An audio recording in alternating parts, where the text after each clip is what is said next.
Umunsi wa 40. Kubaho ufite intego. Umuntu agambirira byinshi mu mutima we, nyamara icyo Uwiteka ashaka nicyo gikorwa. Imigani igice cya 19 umurongo wa 21. Dawidi yakoze ibyo Imana yashakaga mu gihe cye. Ibyakozwe n'intumwa igice cya 13 umurongo wa 36.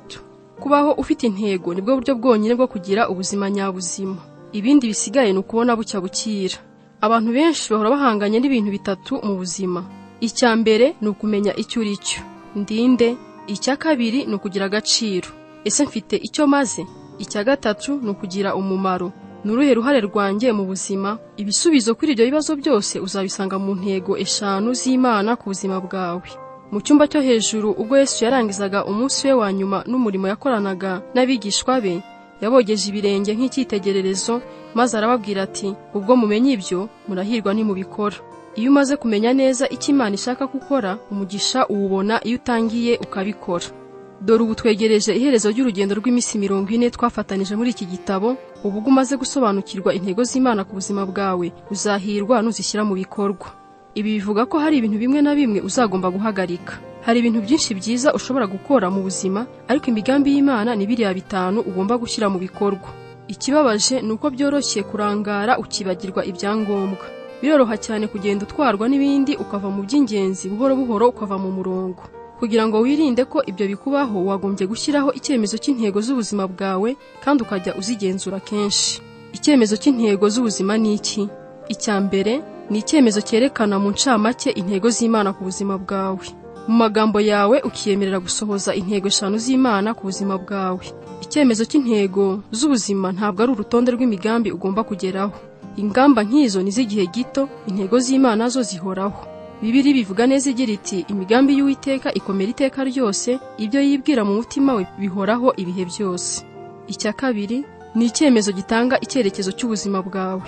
Kwandika ku rupapuro intego z'ubuzima bwawe bizagutera umwete wo gutekereza neza inzira z'ubuzima bwawe.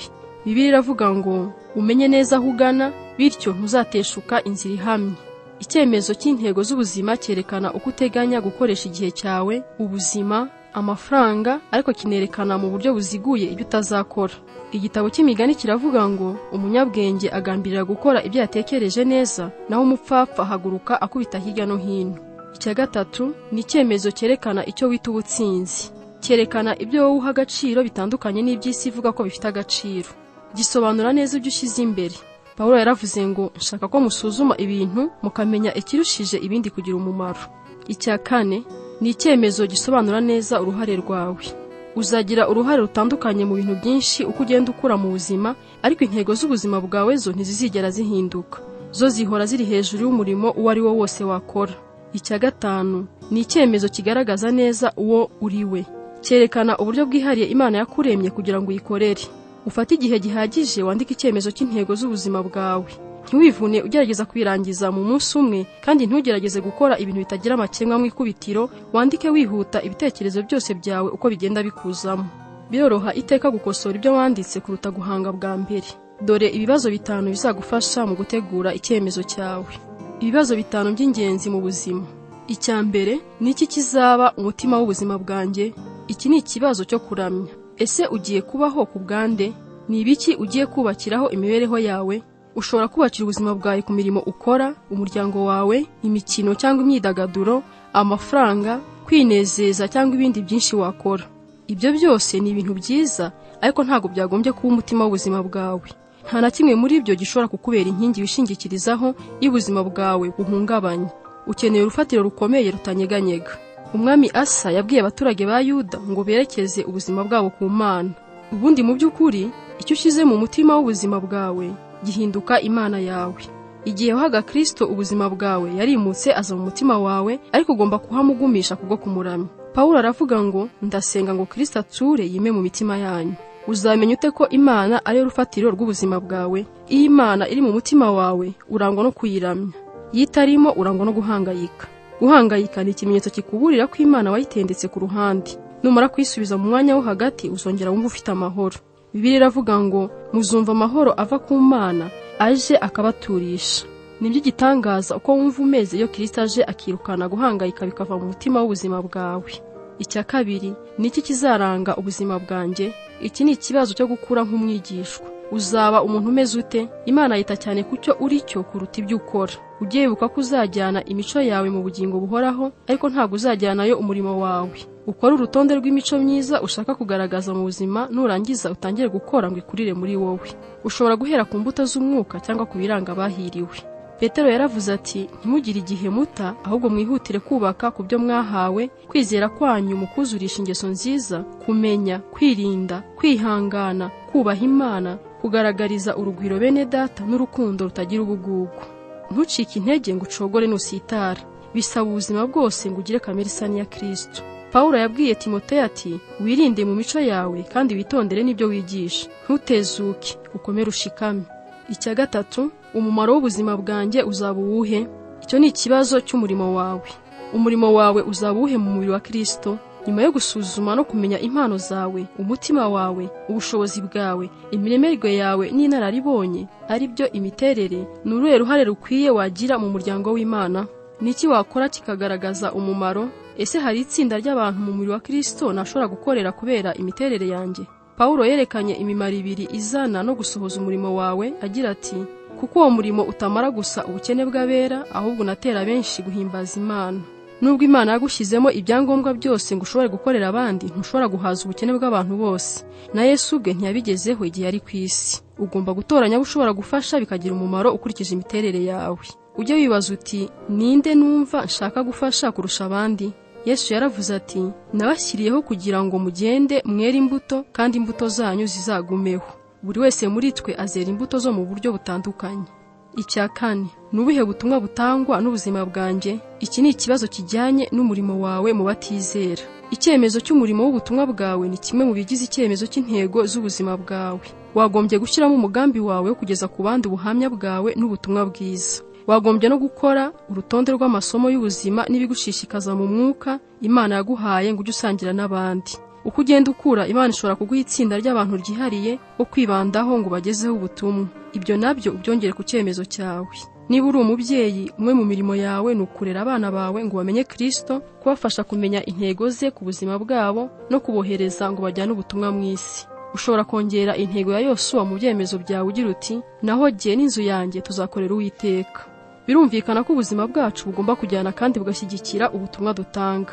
Mbere y'uko abatizera benshi bazemera Bibiliya nk'iyo kwiringirwa, bashaka kubanza kumenya niba twe ubwacu turabo kwiringirwa. Niyo mpamvu Bibiliya ivuga ngo, icyakora mukore ku buryo mukora ibikwiranye n'ubutumwa bwiza bwa Kristo. Icya gatanu, ni bande tuzafatanya? Iki ni ikibazo kijyanye n'ubusabane. Uzagaragaza ute urukundo ukunda abandi bizera n'ubufatanye bwawe n'umuryango w'Imana? Ni hehe uzashyirira mu bikorwa amategeko ajyanye n'ibyo tugomba kugirirana n'abandi ba Kristo? Ni irihe torero ugiye kujyamo ngo habarirwe nk'urugingo rufite icyo rukora? Uko urushaho gukura niko uzarushaho gukunda umubiri wa Kristo kandi ugashaka kuwitangira. Bibiliya iravuga ngo Kristo yakunze itorero rye araryitangira. Wagombye kongera mu cyemezo cyawe amagambo yerekana urukundo ukunda itorero ry'Imana. Uko ugenda wiga ibisubizo byawe kuri ibyo bibazo, ugende wongeramo imirongo ya Bibiliya ifite ikikubwira kuri buri ntego. Hari imirongo myinshi nk'iyo uzasanga muri iki gitabo. Bishobora kugufata ibyumweru cyangwa amezi ngo ushobore kunonosora icyemezo cy'intego z'ubuzima bwawe nk'uko ucyifuza. Usenge, ubitekerezeho, uvugane n'inshuti zawe magara, kandi utekereze kuri iyo mirongo y'ijambo ry'Imana bijyanye. Ushobora gukenera gusubiramo kenshi mbere yo kugera ku cyo wifuza. Niba warangije, uzakenera kujya uhinduramo utuntu tumwe na tumwe uko ibintu bigenda bihinduka, n'Imana ikaguha kurushaho gusobanukirwa imiterere yawe. Niba wifuza kubona ingero z'uburyo abandi babikoze, uzanyandikire kuri email usanga muri umugereka wa 2 w'iki gitabo. Hejuru yo kwandika icyemezo cy'intego z'ubuzima kirambuye, ni byiza nanone gushyira mu nteruro yerekana mu ncamake za ntego 5 z'Imana ku buzima bwawe mu buryo bworoshye, kubwibuka kandi bugutera umwete. Bityo uzajya ushobora kubyiyibutsa buri munsi. Salomo atugira inama agira ati, bizakubera byiza nubizirikana ukajya uhora witeguye kubihoza mu mvugo. Ndore ingero nke. Intego y'ubuzima bwanjye ni ukuramya Kristo n'umutima wanjye wose, nkamukorera n'imiterere yanjye, nkagirana ubusabane n'umuryango we, nkakura nsa nawe mu mico yanjye, kandi ngasohoza ubutumwa bwe mu isi ku buryo bumuhesha icyubahiro. Intego y'ubuzima bwanjye ni ukumwe mu muryango wa Kristo, nkaba icyitegererezo cy'imico ye, umukozi ugabura iby'ubuntu bwe, intumwa y'ijambo rye, n'uwamamaza icyubahiro cye hose. Intego y'ubuzima bwanjye ni ugukunda Kristo, gukurira muri Kristo, kwamamaza Kristo, gukorera Kristo mu itorero no gufasha umuryango wanjye n'abandi nabo gukora batyo. Intego y'ubuzima bwanjye ni ukugaragaza ubwitange ku itegeko riruta ayandi n'inshingano iruta izindi. Intego yanjye ni ugusa na Kristo, umuryango wanjye n'itorero, umurimo wanjye ni aho nzajyana ubutumwa ni kandi ikinkoresha ni uguhesha Imana icyubahiro.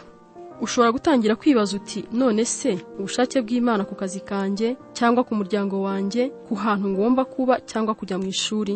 Mu by'ukuri ibyo byose si iby'ingenzi mu buzima bwawe, kandi hari amahitamo menshi ushobora kugira mu buzima, kandi yose akaba ari mu murongo w'ubushake bw'Imana ku buzima bwawe.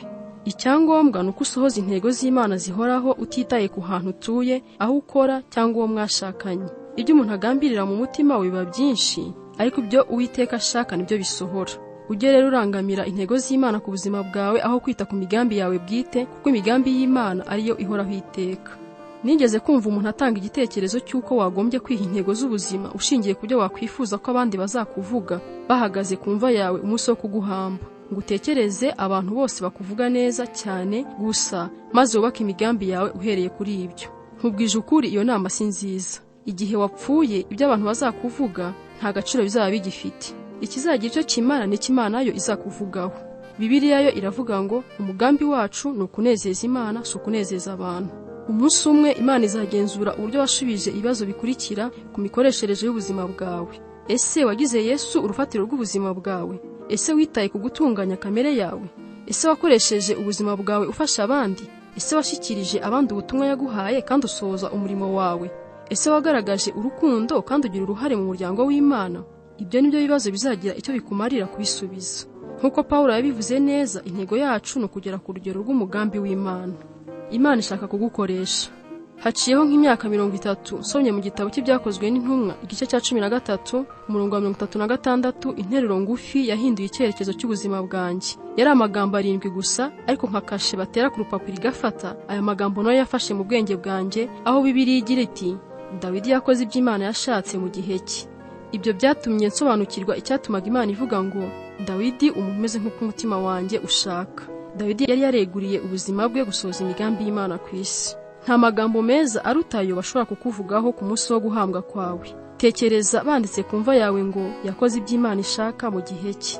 Isengesho ryanjye ni uko abantu bazashobora kumvugaho ayo magambo umunsi narangije urugendo rwanjye ku isi. Kandi ndasenga ngo nawe nupfa azaba ariyo magambo bazakuvugaho. Niyo mpamvu nakwandikiye iki gitabo.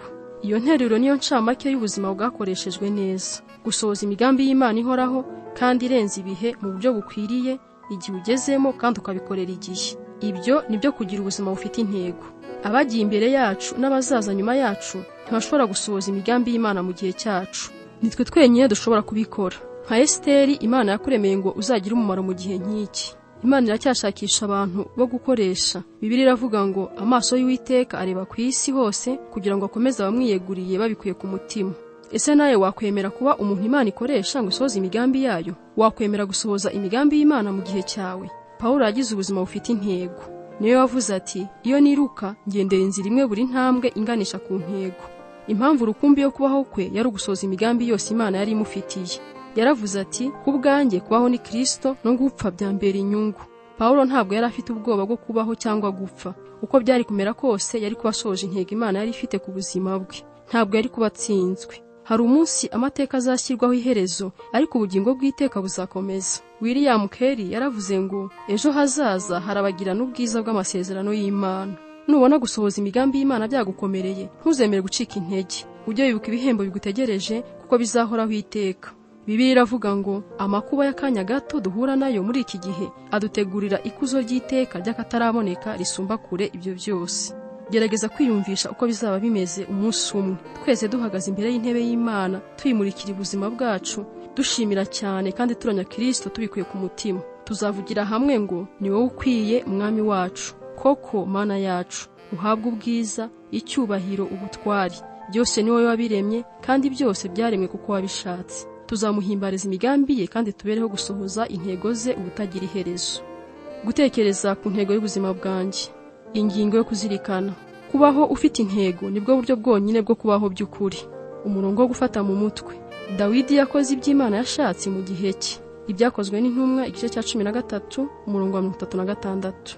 Ikibazo cyo gutekerezaho: ni ryari nzicara ngo nandike ibisubizo byanjye ku bibazo 5 by'ingenzi ku buzima? Ni ryari nzandika intego yanjye?